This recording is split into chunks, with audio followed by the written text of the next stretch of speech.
આ રાજવીરનું રિઝલ્ટ છે, બરાબર. બરાબર. રાજવીર દિલીપભાઈ તડવી. હા.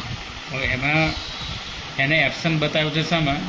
20 માર્કનું જે ખરું ને, 20 માર્ક જે સ્કૂલમાં આપવાના, હા. એમાં EO એટલે એબ્સન્ટ બતાવ્યો છે. સમજી ગયો? હા. હવે એમાં શું છે કે અમે તો અહીંયાથી એન્ટ્રી કરેલી છે, બરાબર. પણ ત્યાંથી જે ડેટા એન્ટ્રી થાય હા. એમાં એબ્સન્ટ લખેલું આવેલું છે. બરાબર. અમારી પાસે જે સીટ છે સ્કૂલની, એમાં એના 20માંથી 10 માર્ક આવેલા છે. બરાબર છે. બરાબર.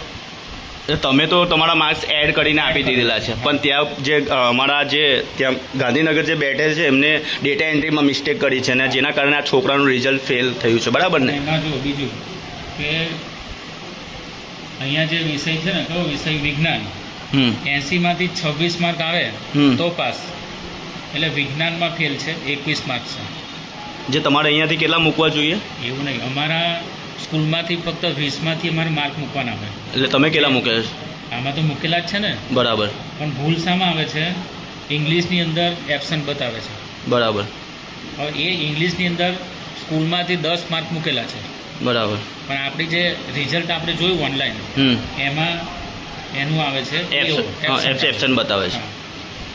એટલે આમ એ જોવા જાય ને તો એ જો માર્કનો જો સુધારો થઈ જાય તો એ ઇંગ્લિશમાં પાસ થઈ જાય. બરાબર. ઇંગ્લિશમાં પાસ થાય.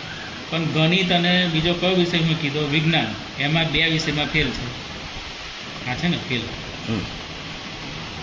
વાંધો નહીં, તમે અપડેટ આપી દીધું છે ત્યાં? હા, આજે જ મોકલાયું. ઠીક છે, ચાલો. Thank you. ગાંધીનગર છે, તમારે કામ કરશે. ઠીક છે, થેન્ક યુ.